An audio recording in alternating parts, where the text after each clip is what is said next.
And I'm going to go live to Facebook. Whoa, brightness. Yeah, your nose just disappeared, Misty. My nose disappeared?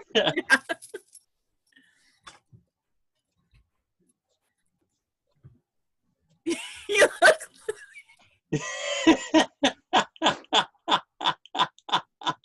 You look like this badass anime character. It's so awesome. I was thinking one of those elves in Lord of the Rings or something, you know, glowing skin and. All right, you guys ready? Let me give us a title. The Sisters interview. Make sure my phone's off. Okay, now I'll pick my nose at the beginning. That seems to be a trend. Okay.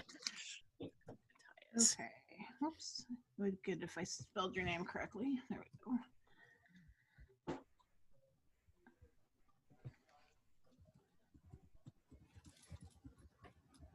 All right, let me go live.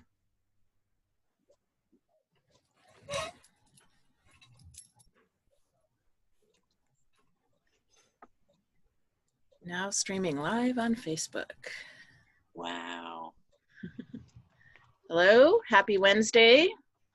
We're back for episode 2 with the sisters interviews. And tonight we're going to be chatting with Master Arontius of Biggleswade. I am a Shaxi, and my sister, my real life sister, is Sarifkin. And here we are. Okay. You want to start? Oh, I thought you were going to start, but hey, that's fine. I will start. I can ask the first question. Go for it. We'll start at the beginning. How did you find the SCA? I found the SCA through, of all places, June Fair.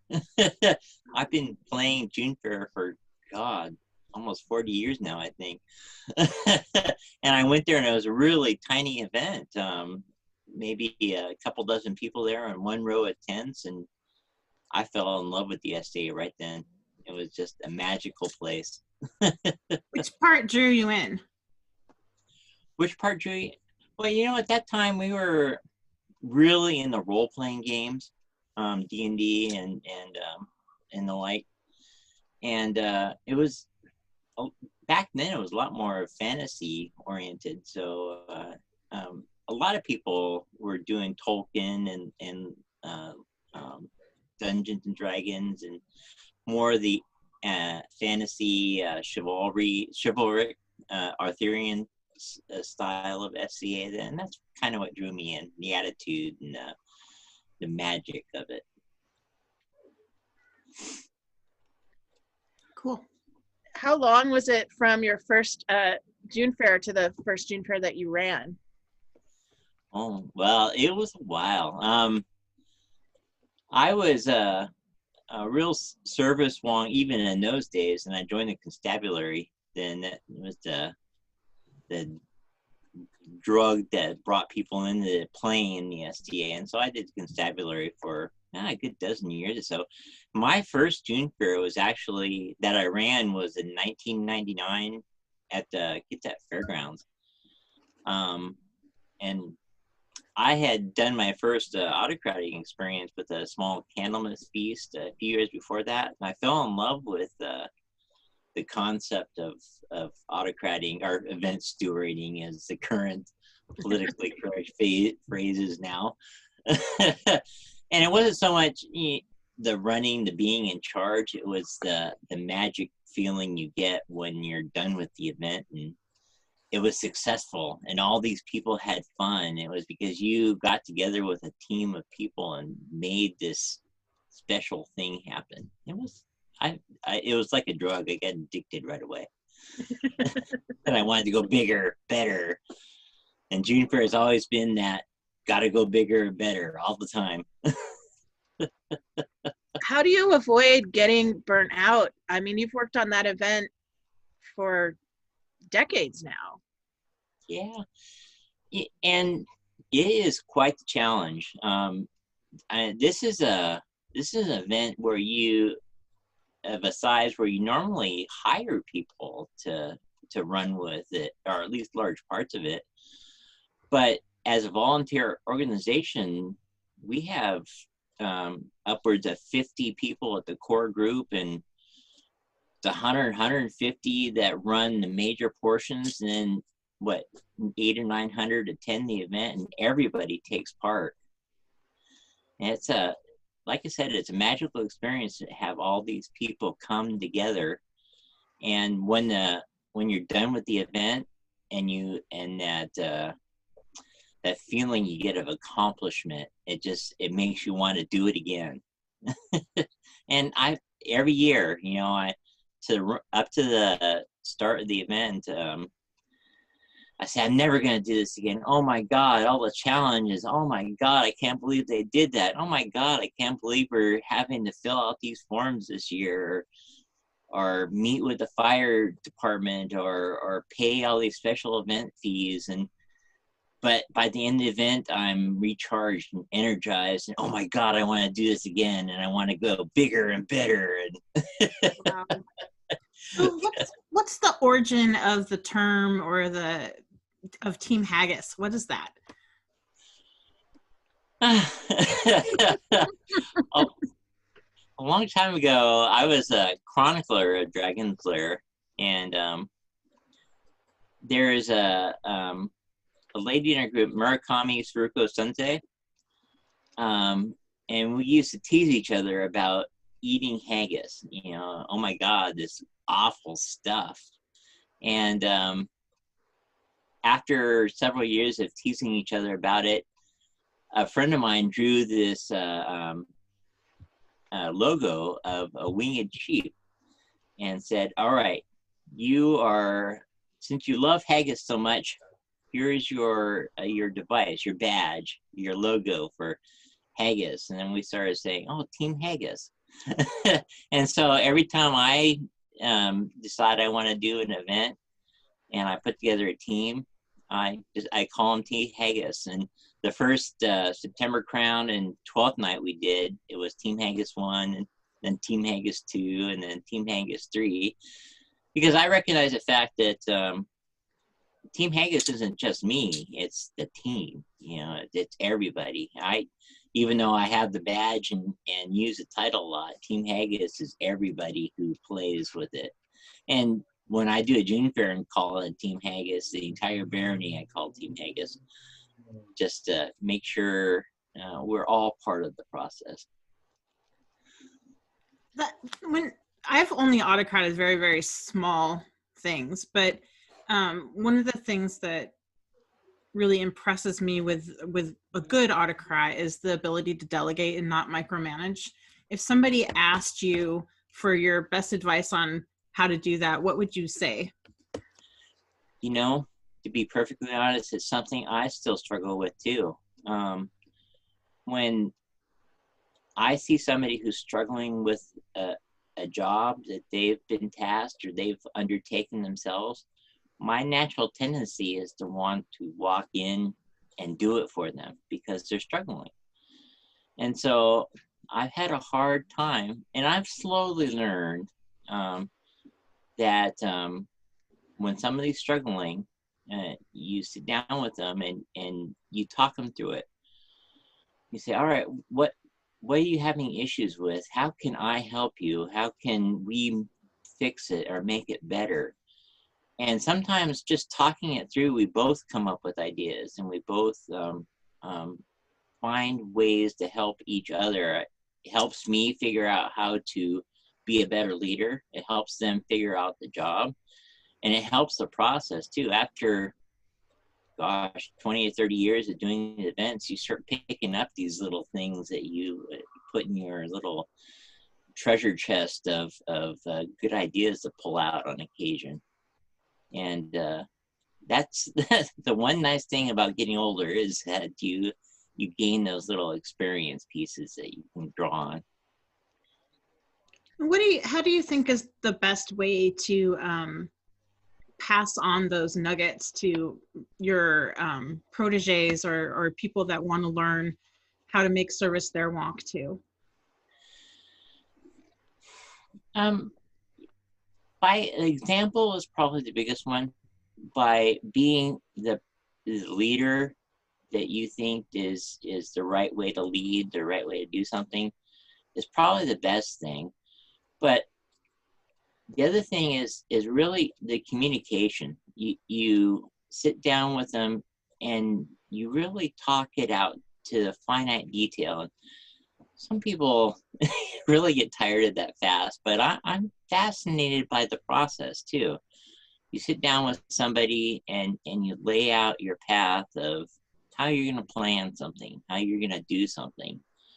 And then you go through the minutia details. And, you know, after a while of just talking it out, you both get a better idea of how you want to do something, or what's the best way forward. And, you know, even though I have a lot of experience to back me up, I'm always learning something new just in the conversation. And like I was saying earlier, both of us benefit from that detailed conversation.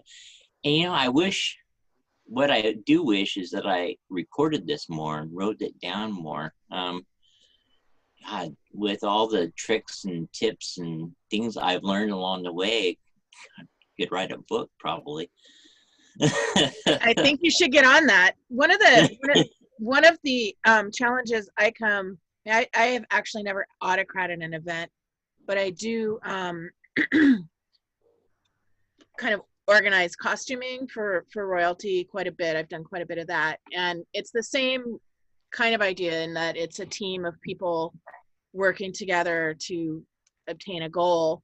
And every single time I've done it, there has been one person, luckily it's only been one, who just completely drops the ball. And I've had a really hard time getting people to communicate with me. And I don't know if it's because art is more, and maybe it's not even true, because I think that service is definitely a passion as well.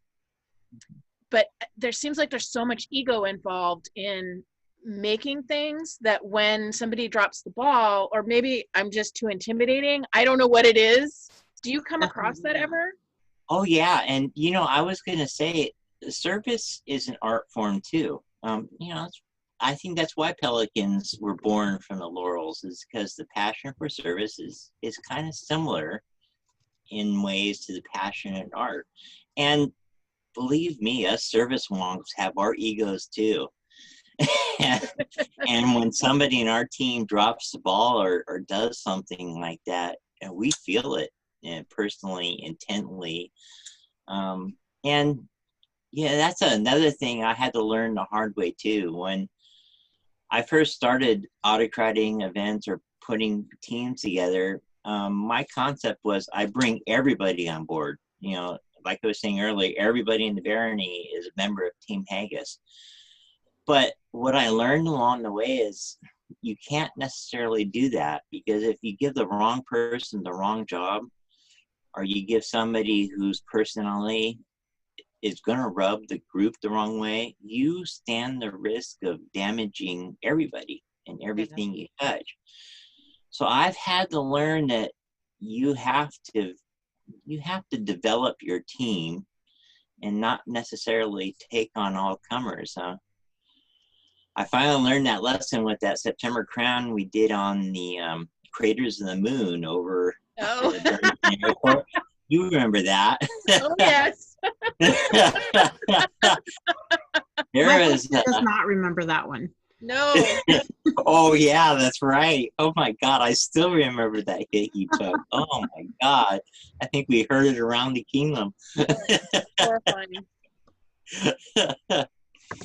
But at that event, there was one team member who just, no matter what we did or what we said, he had to do it his way. And when we were doing the setup, was the first time I totally came unglued in public, and I'm so embarrassed by it. And I shocked half a dozen people that are standing there. But I finally learned my lesson there. about vetting the team. And I was force-fed a lesson in compassion too. You have to communicate and understand your team and learn what makes them tick, so you can assign them accordingly and help them accordingly and help them grow in the process. It's quite complex, and like I was saying earlier, it's like an art form with all kinds of subtle processes involved. Yeah, it's like this massive network of fostering people and helping them grow. And sometimes people aren't ready to be fostered, and that can be really challenging. and I have to say that a couple of the people that completely dropped the ball on costuming stuff for me later grew past that and became really awesome participants in the team. But there's always one, so I always have to like institute safety nets and backup plans, and I fake deadlines way earlier than they need to be so that I can emergency make something if I need to. Right, and I do the same thing. Maybe I should advertise it more, but I create a checklist of dates that I have to meet, and I back off from that too, just to make sure that they are all met. So yeah, it's a very similar process. It's interesting. One of the things about the SCA in general is that, there's always that joke, it's like the Society for Socially Crippled Adults or whatever, and that sometimes we aren't all the best communicators. And I think, what you're talking about really is being the kind of person that people feel comfortable communicating to, because when you're a leader, I mean, you want people to be able to tell you, hey, this has come up in my life and I'm not going to be able to make it way before the deadline. So I that is kind of an art in itself, and being able to be approachable but still effective. Right. And you do that very well. Yeah, but that's kind of funny you should say that, because and I always thought I was a really approachable person, but being kind of an introvert and a quiet person, I've been told that I am sometimes unapproachable because I'm so quiet. So that's something I have to keep in mind too. Do you? You can. As a lawyer, I would think you'd be outgoing. No, I'm an introvert too. You can hang out with me in the corner and have resting bitch face with me. Me too, because I am also an introvert that likes to play extrovert on occasion. I think, when you're an introvert but you're passionate about something, it seems like you're an extrovert when you're really not. So maybe that's part of the thing where you seem unapproachable, because you get all this excitement and animation in you from your passion. And then when you're not on with your passion, you're back in the corner with me with resting bitch face. I don't know. No, I think you're right, actually. I think too, Arontius, one of your gifts, I've watched my sister question you about some of the kingdom financial policies, and there are questions that make me uncomfortable, but you just are like, let me think about that, and you're very forthcoming and responsive and so knowledgeable and informative, and it just impresses the heck out of me how open you are, because this kingdom hasn't always been open with stuff like that. It's funny you should say that too. When I was Kingdom Exchequer, I had the opportunity to see the inner workings of all the kingdoms of the known world.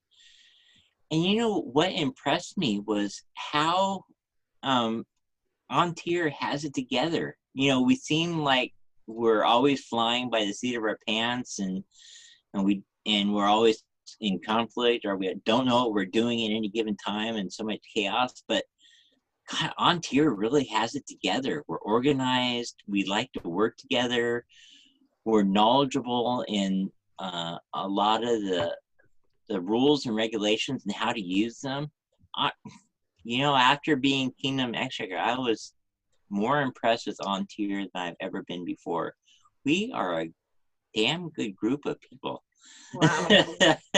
I want to follow that up, because when you were Kingdom Exchequer, it was really refreshing how open you were, because it's never, when I ask questions like financial questions, because I'm a lawyer, it's never me being vindictive or looking to start something. It's just me wanting to understand, and usually it's me wanting to understand for other people, because my concern always is justice and accessibility and equality. And I just super appreciated that about you, because I think when you are open that way, there's less questions. Right. And in defense of my predecessors, I love them all, actually, and I got to know them more when I became Kingdom Exchequer. Etienne and Alonda. The reason why I think they seemed less responsive is they are truly bookkeepers. They work really focused on what they do, so that makes them less approachable, I guess is the right word. I think part of it too, though, is that and I'm not trying to criticize the job they did. It's a super hard job, and they did their best, and they didn't know me, and me coming in and asking questions, you're going to get defensive because you think that somebody's trying to find a mistake in your job or whatever.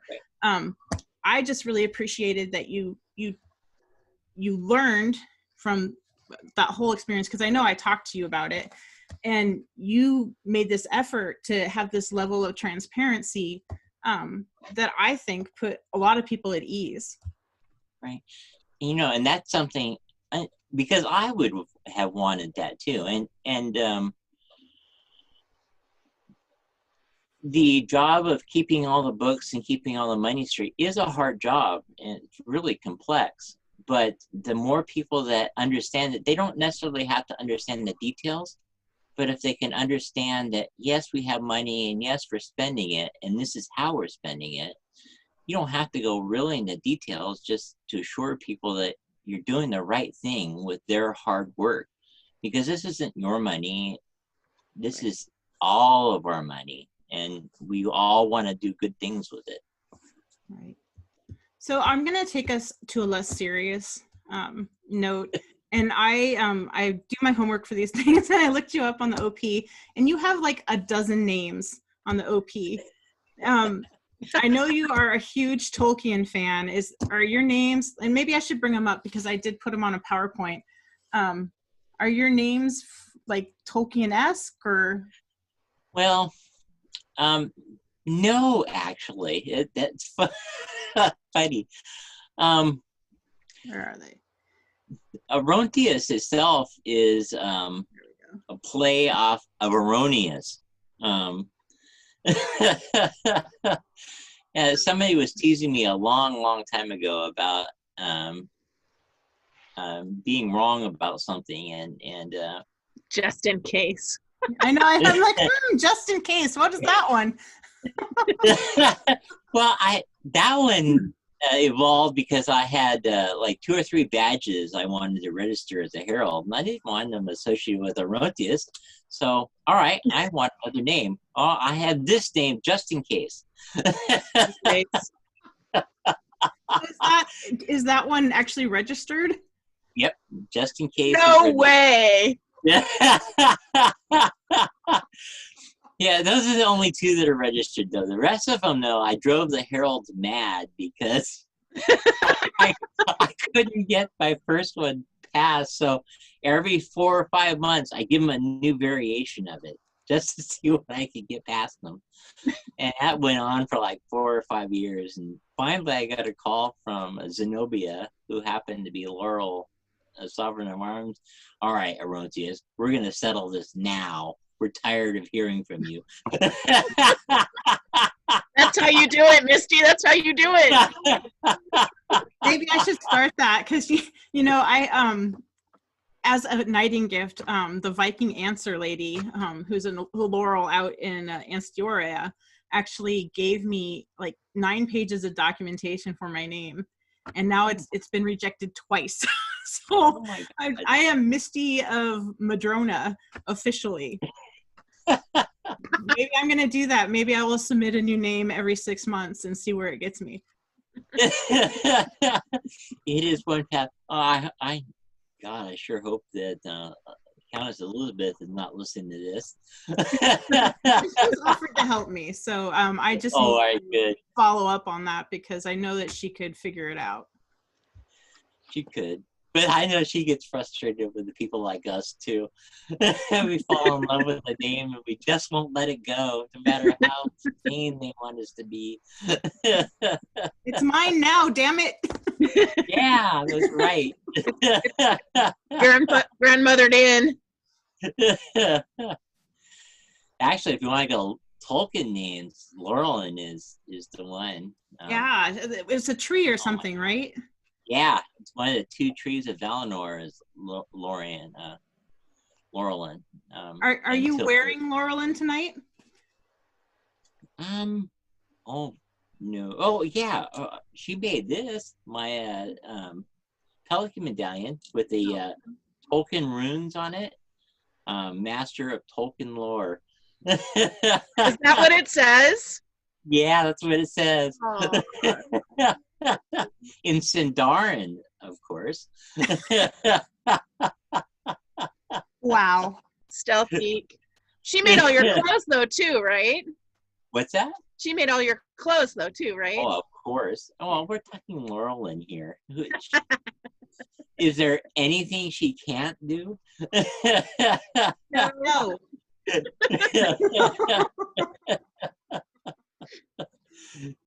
No. So between autocrating and kingdom level offices, do you have a preferred method of service, or do you just like to dabble in all of it? I do dabble. I was mentioning earlier that completing an event is a really big high for me. That's why I do it so much, and the bigger the better. Did that last September Crown up at Port Campbell, and even though I had just come off of being Kingdom Exchequer, and I was tired, mentally tired, but still doing September Crown and completing it with the team, I really felt the high, and it carried me forward. So that's why I like doing it. Being Kingdom Exchequer was really tough. I think that was one of the tougher jobs I ever did. Not quite as much of a high after completing it. I needed a rest after that. Although, talk about being dumb. I was Baron, and then I did a June Fair, and then Kingdom Exchequer, and I about killed myself with that. Don't do that. Of all the jobs in the SCA, being a Baron and Baroness is the toughest, the absolute toughest job you can do, I think. So why is that? As king and queen, there's a little bit of separation between you and the populace. You have retinue, you have the mantle of royalty, and you're there for 6 months. As a Baron and Baroness, you're there for 3 to 6 years, and that separation is not there. You are in the midst of the populace, and you're having to manage all those expectations and feelings and emotions, and there will be 2 people on each side of you, both demanding exact opposite things, and somehow you have to balance that out so that everybody benefits the best you can. And that's a constant thing for years, and it wears you out fast. For somebody like me who's an introvert, that was a tough job. For our predecessors, Cedric and Bridget, it was tough for them too, but they had that outgoing attitude that could handle it, I think, better than we could in that regard. But even after having said that, I am really glad we did that job. I learned so much about it and so much about people, and fell in love with the barony. Dragon's Lair is a really special place in that regard. Good group of people. Yeah, I've always said there's no way that I would ever do that job. It's just that intense of a service for that extended of a period of time, especially with kids. It's a no for me. And I have so much profound respect and am so thankful for the people that can do it, because it's huge. It is, definitely. Yeah, and with kids too, you hit it on the head. Our current Baron and Baroness have a child who's, I think, just entering junior high, and yeah, they have the needs of their child plus the needs of the barony, and I wouldn't want that. Reese was at least in high school when we were Baron and Baroness, so we didn't have that burden. Yeah. Do you think the specialness of Dragon's Lair and its very clear identity has a lot to do with June Fair and how you work as a barony to pull that off? Because it seems to me, and I haven't really lived anywhere but Madrona, but you guys have this clear sort of patriotism at a local level that I don't see in a lot of other local areas.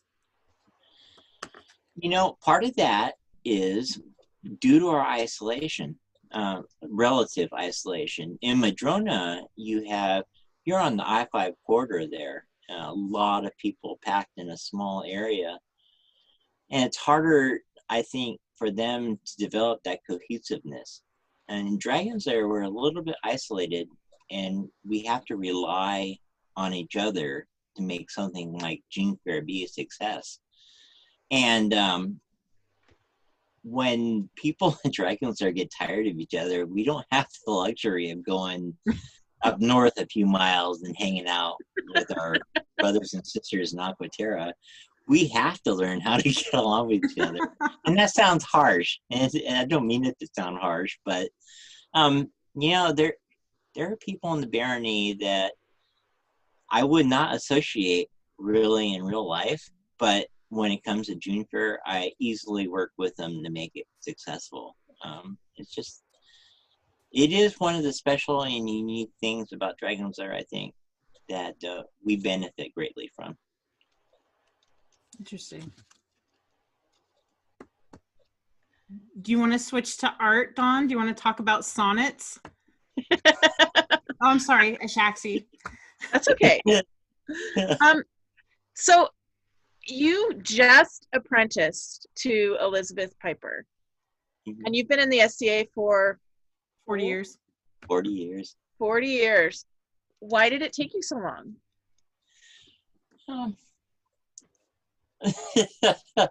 That's a tough question to answer, actually.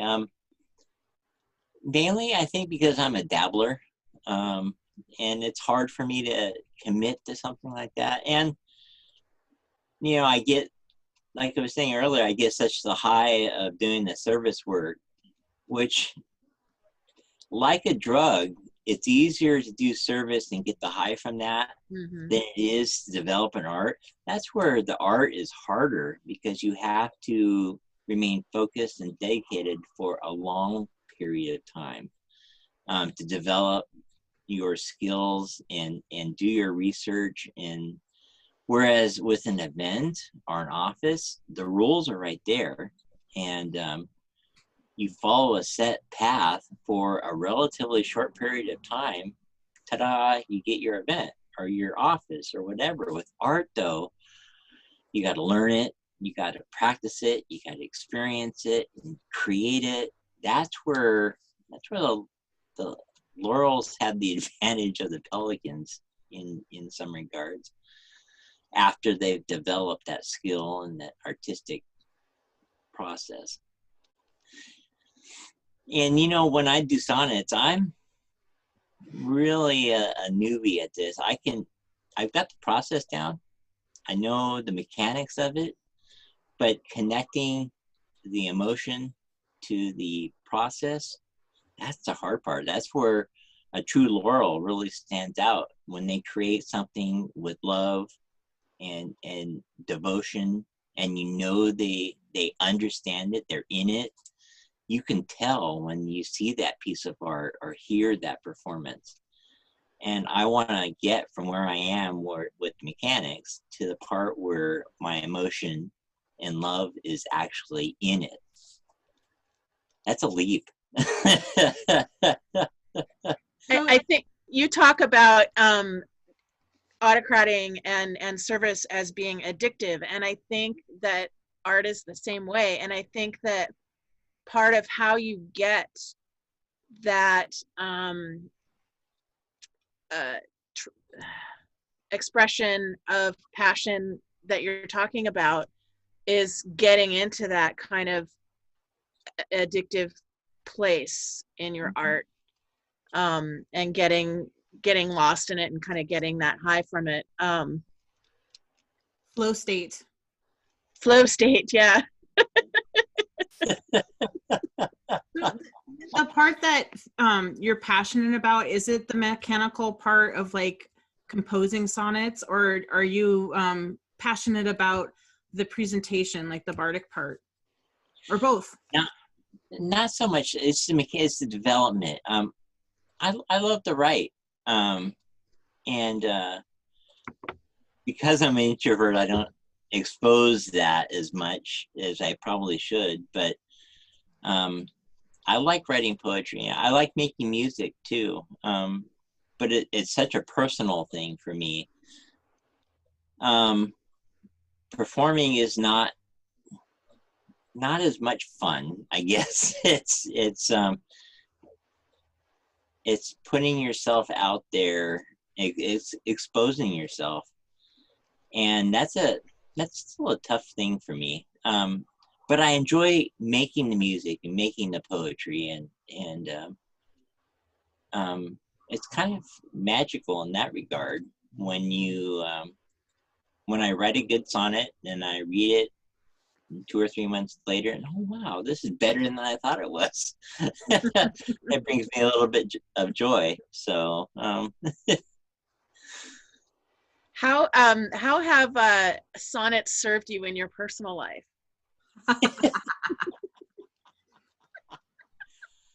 My absolute favorite subject, of course, is writing sonnets for Laurelyn. You know, and this sounds so much like a cliche, but I think about Laurelyn and I start writing words down on the paper, and it comes out so much easier, you know, because I have I have this vision in my mind. You know, I see Laurelyn there, and what do I want to talk about on Laurelyn today? And so, and then I think about it for a little bit, and I focus on something, and the words just come right out. So yeah, the best sonnets I've actually written were in competition with Laurelyn. She and I had a sonnet battle when we were first together, and some of the most passionate and best sonnets come from that period. I should try to dig those up. This is the best, the sonnet battle. I love that. Yeah, and it started with Tolkien, of all things, of course. And she wrote a sonnet glorifying Tolkien, and so I responded in kind, comparing her Tolkien's art. Aw. And then she wrote back, and then it started growing from there, challenging each other for a while there. It was a lot of fun. So do you know, he has so many names that I'm going to call him the wrong name. The Baron of Three Mountains, the current Baron of Three Mountains, whose SCA name is completely leaving my mind right now. He is doing on Facebook Sonnet Sundays. I did not know that. Where everybody reads sonnets on Sunday. Oh. So I might have to just hook the two of you up so that you can participate in that. Okay. Is that on the Madrona Facebook page or? No, it's Three Mountains, and it's on his Right. Yeah, and it's on his personal page. Oh, all right. Well, that sounds like fun, actually. Yeah. It says his name is Felix. Felix, all right. All right, cool. On Facebook, he's Scamp. Oh, all right. I know who you're talking about then. Yeah. I don't know why I didn't know Felix, but I know Scamp. One of those names that could go either way, right? No, but you should totally get in on that. I will. So you were talking about music as well. Which instruments do you play? My favorite's a bass recorder is always my go-to instrument, but I love the Gemshorn too. That's a cow horn essentially with a wooden stopper, a fipple on it, and it sounds a lot Did you like. pronounce that? Gemshorn. Okay. I've seen you write it before, but it's one of those things where I'm like, is it a Jim's horn? It's a Gem's horn. Gemshorn. Okay. Named for a goat horn from an extinct goat in Europe. And I've heard it pronounced different names too, so I don't think we're alone in that. I think a lot of the words that we read when we research aren't necessarily spoken really often, and so when we read something, we say it in our head however we think, and it's not necessarily correct. Yeah, the funny part is when you have learned that and you're saying it for years, and all of a sudden some expert comes along and says, well, you've been saying that wrong all this time. Yep.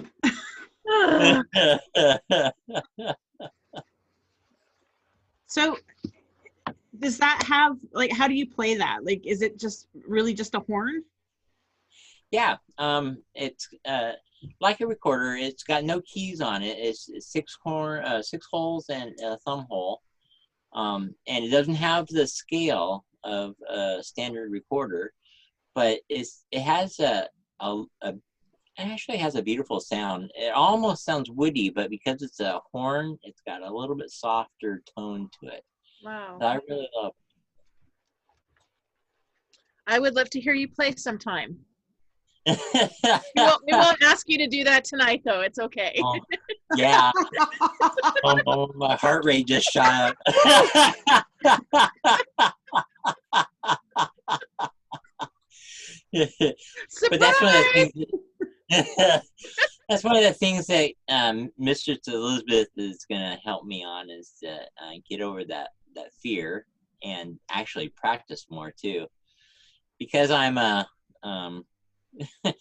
jack of all trades, master of none, I'm forever moving from place to place to place. Whereas with art, you have to practice steadily to get very good at anything.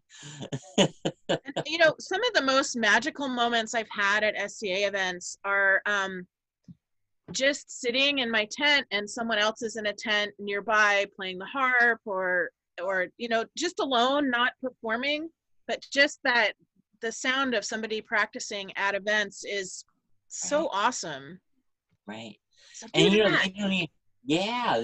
don't even have to be technically correct or play something awesomely awesome. Just the fact that they're playing some tune is yeah, it brings out those magic moments in the SCA, doesn't it? It totally does. Mark talks about, my husband, sorry, Optimus Sades, talks about event that they used to hold in Adiantum. I think it's called Amergen's Revenge. That sounds right. That was a big Bardic event, and he loves Bardic, but there's not a lot, or we don't end up being around it a lot. So I guess I wish that there was more, it was more prevalent. I think one of the problems is all the fire restrictions. I think when you don't have a fire, like for a gathering place, it's harder at events to have like a Bardic circle that people go to. Like the fire's the beacon, right? Right. Because that's one of my favorite things too. I mean, one of my favorite things at events is just listening to Fiok sing. Oh yeah. Yeah. He has such a beautiful voice, doesn't he? Oh, I love listening to that too. And you know, organizing a Bardic, it's easy too. It requires somebody who's really dedicated to go out there and convince people to play. A lot of people are shy about opening themselves up in a Bardic performance. It's a really personal thing. Yeah. And so it takes somebody kind of special to go draw that out and organize it and keep it going. But if you can get it started, oftentimes it will work on itself and build on there. But those people with that special ability seem to be few and far between. Yeah. I wish there were more of them. Yeah. Makes me miss Russ. Oh. Yeah. Anyway, sorry. So unless you have another art question, like I wanted to ask about that question that we were talking about earlier about COVID. Do it. Okay, so Arontius, one of the things that I've been thinking about a lot as we are all sheltering in place, and you know, COVID-19 and stay home, stay safe order has sort of wreaked havoc on the economy, is what do you think the effect of that will be on the SCA, like in the kingdom itself? And how do you think the kingdom can help the populace who's most affected by the stay-at-home order, like the people that have lost their jobs and, you know, are now getting unemployment? How do you think we can facilitate it so that those people, we don't lose those people and they can still play? And that's, in the short term, the answer is fairly straightforward. The kingdom itself and most of the branches are solvent enough where, as long as it doesn't go too long, I think we'll be okay financially. And I think we might even, as events go, the SCA does not charge a whole lot for people to participate and take part. It's in comparison to like Civil War reenactors or even going out to a movie, going to an SCA event is relatively cheap. Outside of all the trappings, of course, garb and camping and yada yada. In the longer term, though, that's a tough question. The kingdom has already said that for smaller branches that were already financially on the edge, that they would help out. They would provide some funds to help if events needed to happen to support a branch, or if a branch needed some funds to like meet at a social gathering or something. Within reason, of course. You know, there are rules about that as with anything else. In the longer term, I think we're going to end up having to look at some additional fundraising outside of what we're used to. We've gotten so used to having kingdom events pay for everything with the kingdom that we probably need to break out of that mold and think wider scale. In the past, the kingdom has raised funds through tithing from branches, and it used to be more of a common thing. I don't know if the branch is going to be able to afford that. We've had a fundraising guru named to the kingdom, just getting organized and up to speed before all this hit. And we may need to intensify that office some more. The kingdom itself is solvent enough to support the kingdom as a whole for a while. Certainly for, well, I'm not gonna commit to anything. But depending on how long this lasts and how much a financial burden it actually ends up being down to the bottom levels, we'll have to regroup. And it would sure be nice to have a group formed and dedicated to look just at that. And yeah, I was part of the problem too, in that how do I say this correctly? Ontier is so used to being independent and doing its own thing that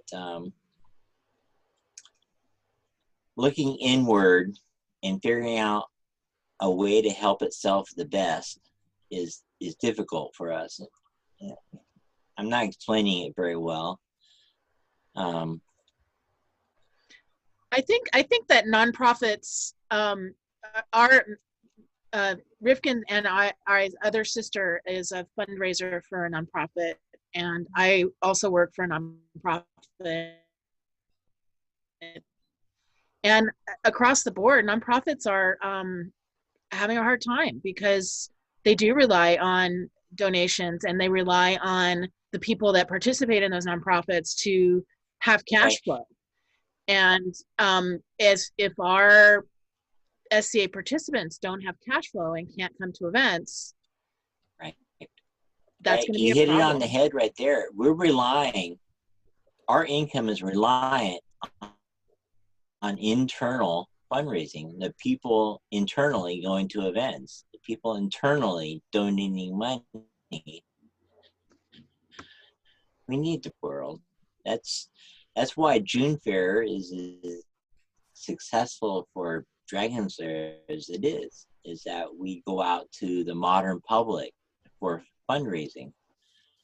And somehow the kingdom needs to go in that direction too. And I don't know how just yet, but yeah, we've touched on a few things that might possibly go in that direction, like Kingdom Feast. What if Kingdom Feast were tailored to go to the outside world for participation, or some bardic or arts and sciences themed events that catered not so much internally but externally, that did some fundraising. Yeah. There are lots of ideas out there from smarter people than me that could, but the thing is, you have to have somebody in some small group dedicated to doing that. We just haven't been able to get to that point yet. Yeah.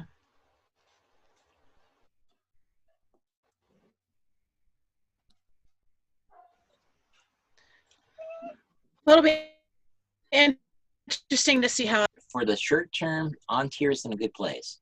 We've always been fiscally responsible. We haven't spent extravagantly. We're careful with what we do at all levels for the most part. So I think for the short term, like I was saying, we'll be fine. It's the long term that worries me too. Yeah, for me, it's I know that events are relatively inexpensive when you compare it to other things, but when you put the site fee on top of the gas, on top of the food, on top of all the things that we have that we need to go to play in a way that it adds up. And so for me, I'm always thinking about, well, how do I make it so that the SCA isn't just for white collar people? And maybe that is more like a grassroots thing where we carpool more, and we have carpool groups on Facebook or wherever where people can hook up and carpool, or maybe those of us that are more fortunate that didn't lose our jobs are willing to donate to some sort of fund or something to cover site fee for people. It's just important to me that we stay diverse. Right. Right. And it's a tough call. It's an unstoppable force, meaning immovable object. The kingdom relies on those site fees to maintain fiscally responsible, to fund our crown, to fund our infrastructure, our rentals, or there's a whole plethora of things that those site fees pay for at the kingdom level that most people really don't see. And the kingdom has become so reliant on that to exclusively at that we put ourselves in a tough spot in that regard. And let's just say it out loud. We should have diversified a long time ago, but I don't have a good answer for that. Do you know of examples of other kingdoms that have diversified and that have Penzance comes to mind as kind of like, that's a beast. It is. And it's got to be a huge fundraiser for the kingdoms involved in it. It is, but keep in mind that the Coopers who run the venue actually work with Penzance, so it's not like what we think of events here. It's a lot more of a partnership there. Right. So the people at the venue make out financially as well, but so many people pour in so much money for that event that it makes a lot of money. Yeah. Other kingdoms do have a lot better processes in place for fundraising outside of just kingdom events like we rely on. They do larger venue events. They do direct fundraising to the modern public as far as shows go, as far as feasting events go, there's a whole wide range of things that other kingdoms do that we aren't doing. And part of that, like I keep touching on, is the fact that because we've been so fiscally responsible, we have a nice nest egg, and we've become complacent in that regard, relying on that nest egg to be there. So yeah, we need to think out on a wider scale, definitely. Is there a designated person at the society level that does fundraising and oversees fundraising at a society level outside of the Exchequer's office, or maybe underneath the Exchequer's office? No, there should be. That's a great point. There should be somebody whose sole job is to encourage the kingdoms to branch out in that regard. Because if you think about it, the SCA has a lot of talents that it could basically market out to the modern world. Keeping in mind, we are a 501c3 not-for-profit organization, so it's got to meet the guidelines. Right, and part of the 501c3 designation is education as well. Right, and you can make education part of that fundraising effort. Right, and it seems like it would make sense to do that at a society level, to have somebody, I don't know. I think it requires a different way of thinking, and maybe we just haven't gotten there yet. Because we've always sort of been insular as an organization. Yeah. Exactly. And the society itself is staffed by volunteers as well. We're not like like other not-for-profits around the world that have dedicated paid overhead staff to think and develop these things. I mean, even the board are all volunteers. They're paid a stipend for travel, but I mean, hell, in the Exchequer's office, we've been waiting 10, 15 years for the magic automated system that's supposed to make everything go smooth and easy. You know, but volunteers can only do so much. They have a real life they have to live first. And the SCA is their hobby. Yeah. And that's from the top to the bottom. So it's hard to progress at any kind of real speed when you have that to deal with too. And that's not, I'm not degrading anybody. I mean, everybody is doing the best job they can. And the SCA, having survived as long as we have and grown as much as we have, we've done a pretty damn good job. Yeah, and I didn't mean to criticize. I just kind of was more brainstorming, like how, right. What would be a good avenue to solve this? What would be an opportunity? Yeah, and I didn't think of it as a criticism. I think that's a great idea. And we've started going in that direction at the kingdom level. We have somebody designated to help organize fundraising for the kingdom. And it would be nice to have the society have somebody who's a board position, maybe paid a stipend to interact between the kingdoms and the board, get this organized and moving forward. God, I wish I had the time for it. As long as I've been playing, there's always been this sort of stigma or I don't even know what the right word is, about making money off the SCA or making it your job or whatever. And I think maybe we need to think past that if we're going to grow in a way that maybe this pandemic forces us to. Right. And some of the best organizations out there in the world, not-for-profits, are headed by staff that are paid good money to get organized, to progress the mission of the organization. They're paid money to get results, and the SCA needs to think more professionally in that regard. Yeah, it's really, I think that we, as participants in this game, have some truly unfair expectations of our board of directors. And people tend to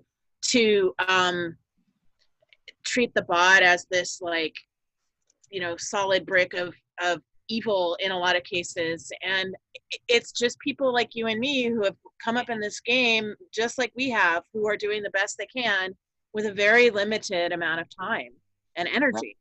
Right. And budget. At the society level, you only have a certain amount of funds, and you're expected to create magic with that small pot of money.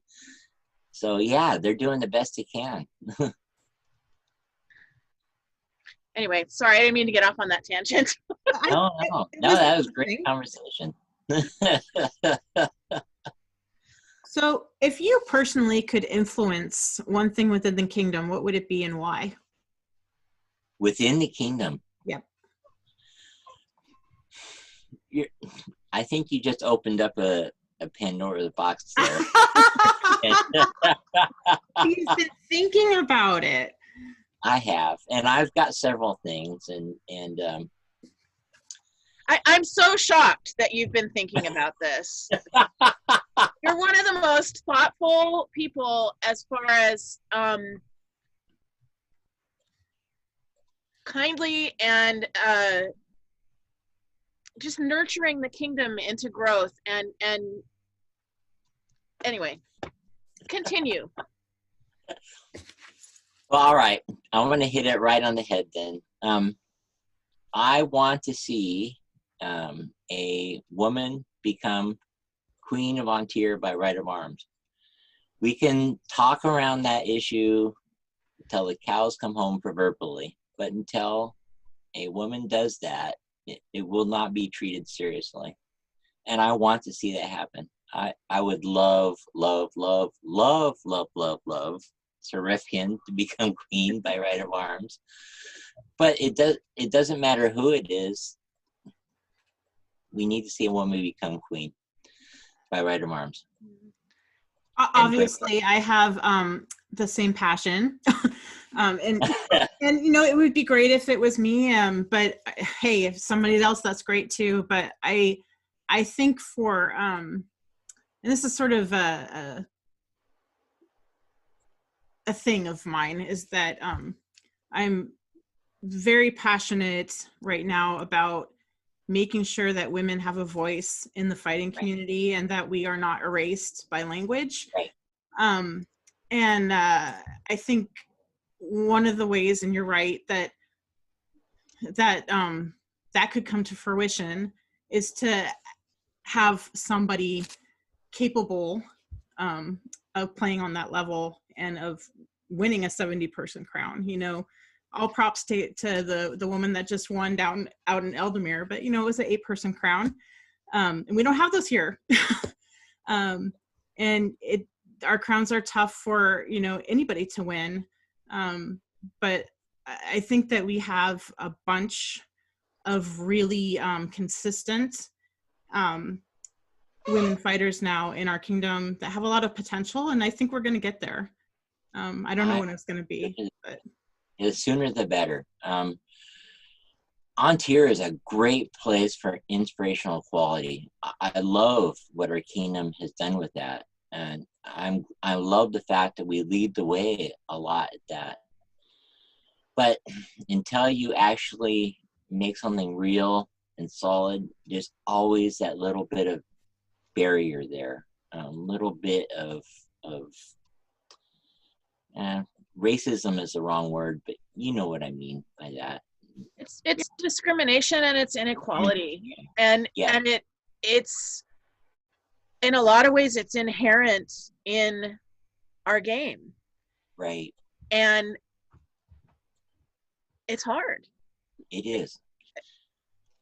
Yeah, if you follow Arthurian chivalric ideals, it's kind of in conflict, and it's a hard one. It's a hard nut to crack and to balance the two out.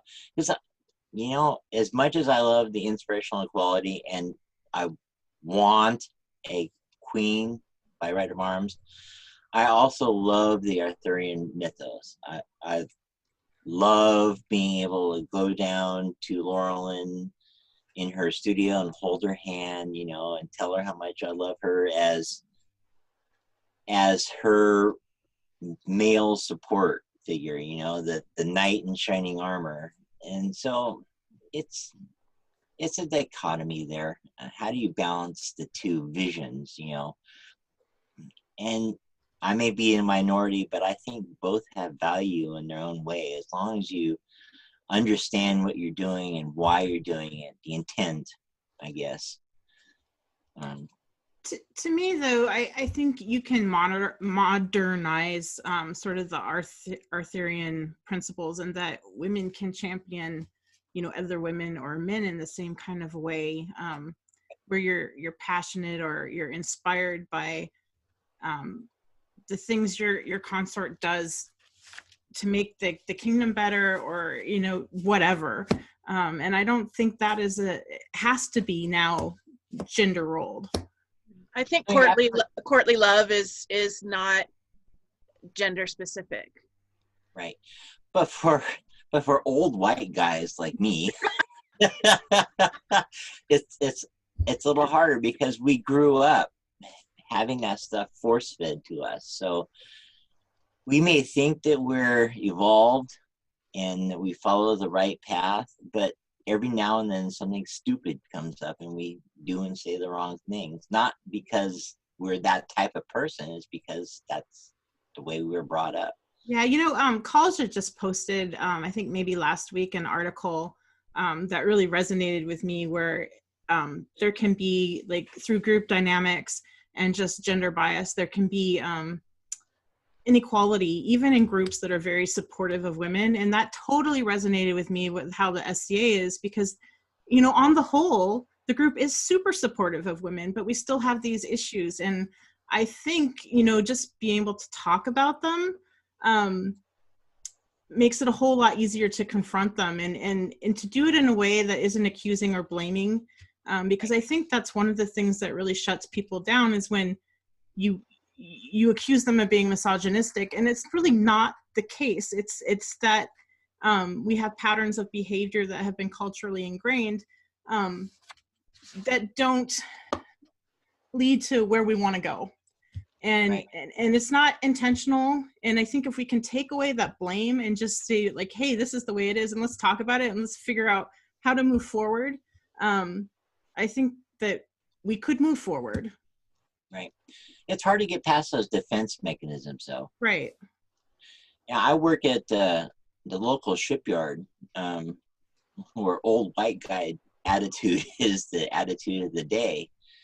And so when I come home at night, that's the attitude that's been rubbed off on me. And I'm a pretty sensitive guy in that regard. And yeah, I still find myself every now and then doing some stupid male thing along those lines. And so I think, yeah, you hit the nail on the head in that people need to learn how to confront that in a way that doesn't make the person defensive, but Right. makes them understand what they did and how they should modify their language and their attitude.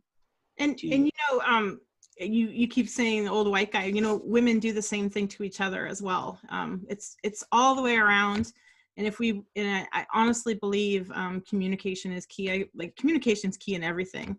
But if we could just talk about it in the open without blaming, such a better way to tackle it. Right. It's hard though. It's hard. Like I was saying, I'm a pretty evolved guy, and even I have a hard time really talking about it. It's hard. It's a hard thing. You know, because my husband and I have times where I just break because I feel, you know, I'm a housewife. I am a very traditional 50s woman in a lot of ways, but I'm also really not. And sometimes we have some really intense, heartfelt, difficult discussions around stuff like that. And it comes from both sides. Mm-hmm. So it's hard. It's hard all around. Right. When I try to encourage Laurel and Tam in everything she does, but I still find myself sometimes being the guy who feels the need to protect her when I should be doing is encouraging her to do what she wants to do, what she needs to do in order to further herself. So yeah, I understand what you're saying with that. So I think it's pretty cool that, you know, you acknowledge all of this, and the one thing that you want to make better is to make it better for, you know, the women in your life. And that's pretty awesome. So yeah, some of the people I admire the absolute most in the ST8 are all women. You, Ashaxi, Ariana, Countess Elizabeth, Callista. God, I love Callista's advice, and her wisdom is just, I continually go back to that. But the women of especially Vontier are worthy of respect, deepest respect. Wow. We are lucky in that regard. So we do. We have some really fabulous women in this kingdom. Shout out. Made cry. Oh, you made Don cry. Watch you for Arontius.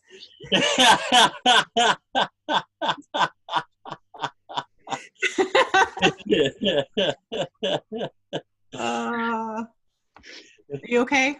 I'm fine. Okay. Yeah, I'm fine. I'm just weepy. But it's true.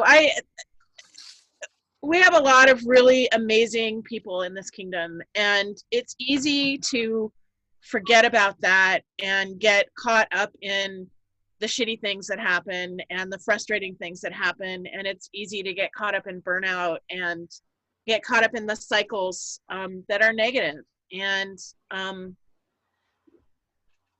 it's wonderful to hear you it always feels like you're very focused on the more positive things, just in the way you talk. And it's a great reminder for all of us to maintain that positive focus. Right. You know, and you hit a good subject there. We will all get better, feel better, do better if we do it as a team. It's always synergistic. If I reach out and I encourage somebody, tell them how good they are, focus on their wonderful abilities, they'll feel that much better, and then they'll return it to me, and the energy just builds on itself. Synergy. It's the thing that'll get us through all this. I love that. Yeah, that's why I love team building so much. You could accomplish a lot by yourself, but when you do it as a team, what you accomplish is that much bigger. It's exponential. Yes, exactly. Yeah. That's why I love teams so much. It's not just about you, it's about the group of people coming together and creating this wonderful thing. I love it.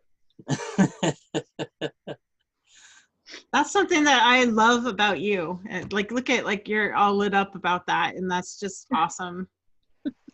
It really is.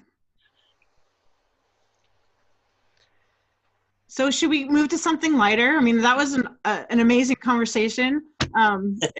It was. I love talking about that kind of stuff, but let's get back to sort of more about you, and what have you been doing to fill your time in this stay at home, stay safe world?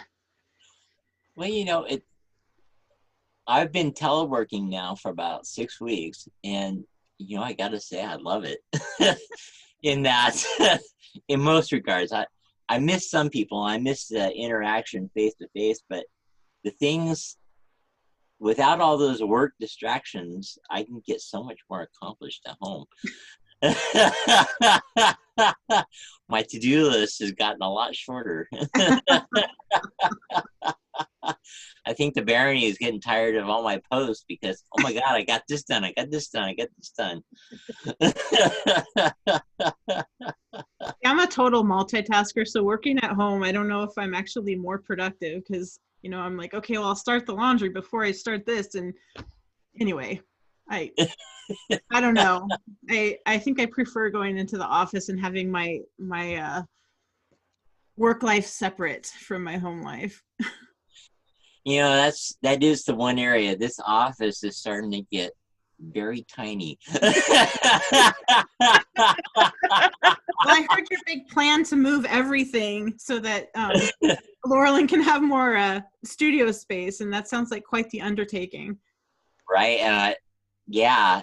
My dining room before we got married was my library, and when Laurelyn and Tam moved in, we turned it back into a dining room, and I went out there the other day and sat down and imagined my office there. I said, oh my God, I love this idea.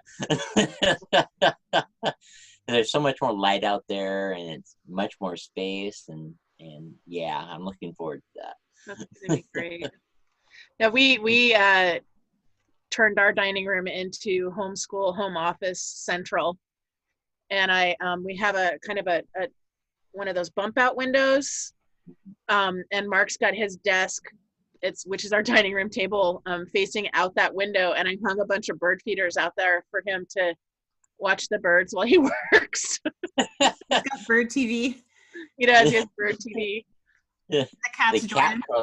Yeah. So the cat tree is in the window, and then the desk. So he's got the cats, nice, and then the birds. Nice. So what are you watching on Netflix or Amazon or whatever? Well, I have watched the same thing over and over again for far too long. It's my favorite show is The West Wing. And so that's a constant replay. And I never seem to get tired of it. I've been watching it for years, and every night before I go to bed, an episode goes in the TV. I can almost quote it now. You're a creature of habit. What's that? You're a creature of habit. Yes, I am. Well, the West Wing has fabulous writing and fabulous acting. I mean, Yeah. it's just so fast. Yeah.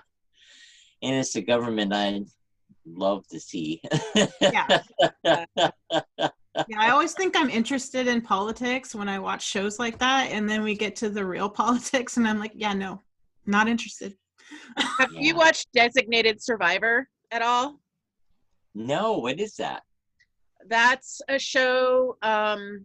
It's also like presidential politics. The premise is that like the minister of education is the designated survivor who's kept away from where everybody else is meeting, and then the house is blown up, and so he has to become president. It's like Battlestar Galactica, but not in space.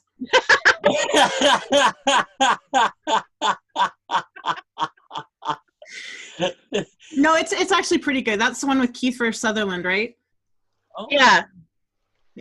Yeah. It's similar to the West Wing. I think you might like it if you want to get off your West Wing track. But if you don't, you know, I don't want to threaten that.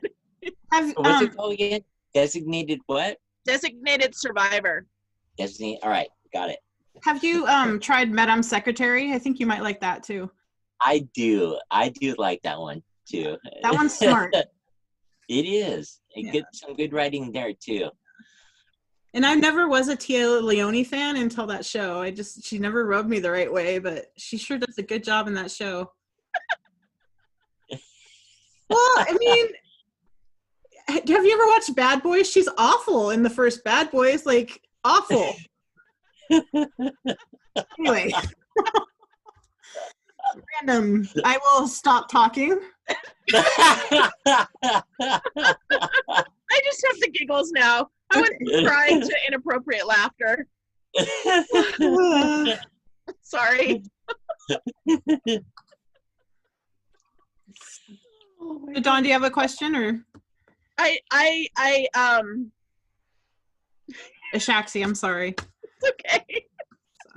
One of the things that always cracks me up, Arontius, is how much you hate Peter Jackson and his interpretation. Oh my God. Now I feel this need to go out and throw up. Oh, right. It's funny to me because I discovered Tolkien. I was about 10 when my mom met the man that she ended up marrying, and I was physically abused by his roommate and needed an escape, and I discovered all of his science fiction books, and I read The Hobbit, and I read the Lord of the Rings trilogy, and I read a lot of other science fiction as well. He was a member of like that 70s science fiction book of the month club. I don't know if you remember all those covers. Oh, yeah. I held on to those books for so long. So I was so young and my brain was so underdeveloped when I read Tolkien that I never understood it the way that an adult understands it. And so when I didn't ever reread it as an adult. So when I saw the movies, I was like, oh, this is magical. And then I started to see how upset you were with it. And I'm like, what's happening? And so I went back and reread the book and I was like, oh, okay. Yeah. Well, it's such a travesty because Tolkien wrote his characters with such a depth of conviction to their beliefs that what Peter Jackson put on the screen was a pale shadow of the magnificence of these people with their strong convictions toward truth and honor in everything they did. I mean, for real honor, not just honor to a specific worded code. I mean, their personal honor and chivalry and the way they treated everyone around them. I look at Peter Jackson's version of Faramir and I compare that to what Tolkien wrote, and it's like night and day. The Faramir on screen oh my God, every time I see him, I just want to run screaming out of the room. But as bad as that was, watching The Hobbit in the theater, if you were a bystander, you would have been laughing your head off. There was about half a dozen people in that theater, and between Tam and I, we were screaming at the screen. We talked about, I mean, ice skating dwarves, and a dwarvish elvish love match, and oh my God, some of the things that Peter Jackson was coming up with just to fill a third movie just made my blood boil. I have to be honest, I don't think I've ever made it through the whole Hobbit movie. It's bad. It's because bad. You're smart. And the Because book is you so understand. good. I know But I do admit to loving the Lord of the Rings trilogy. I mean, I could watch that over and over. So I am a blasphemy over here. So that's okay, because Tam takes it out at least once a year and watches the whole thing because she loves it. She can, other than Liv Tyler, she can deal with the rest of it. See, Liv Tyler's one of my favorite parts of that movie. I was gonna say my husband loves her. He's like, she's just an elf. Oh, whenever Liv Tyler comes on the screen, Laurelyn wants to start throwing things at it. And I like Liv Tyler too. She's done some good pulls, but what they did with her character in Lord of the Rings, they didn't give her much substance. No, they didn't. No. And they made her a flimsy female too. Yeah, well, really passive. There weren't really any strong females in that movie. Oh yeah, that was the other thing that really hit my nerve with Peter Jackson's treatment of women. Eowyn, there with Rohirrim, she was a strong, badass woman there, and they made her in this. Oh my God, she's always pining away after. Yeah. And she pines for Aragorn in the book too, but in a noble way, not in this. Ugh. Lovesick puppy way.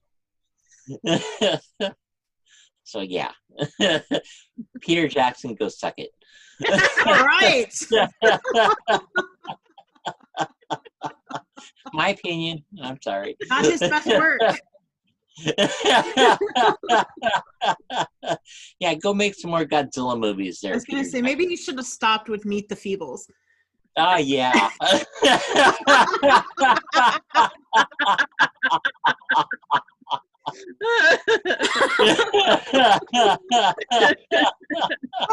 Okay. Well, we've been going almost an hour and a half. Is there anything that we haven't covered, Aishaksi, that we really wanted to cover? I can't think of anything. I could talk to you for forever. Is there anything that you wanted to talk about that you haven't talked about, Arontius? I think I can't think of anything that's burning at the top of my head. We covered most of my passions. Do you have any burning questions for us? Whoa.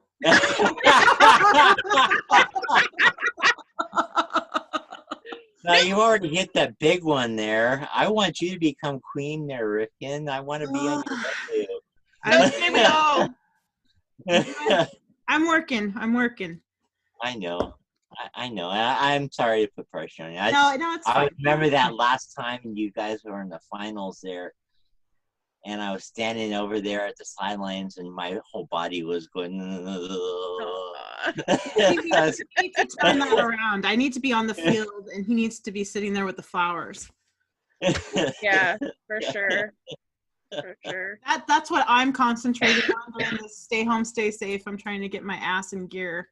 And Misty, if Winning Crown was solely based on how hard you work for it, you would be hands down the winner. So nobody's unfortunately, it's not what it does. That's not what it does. So anyway, but just a riff off of that, it's not the work you put into it, it's your attitude there, Rifkin. I mean, you are the type of person what people would worship as queen. I'm serious. I'm serious. Okay. Wait, you're making me uncomfortable now. So. All right, I'll back off. Do you have any words of wisdom that you want to end this on?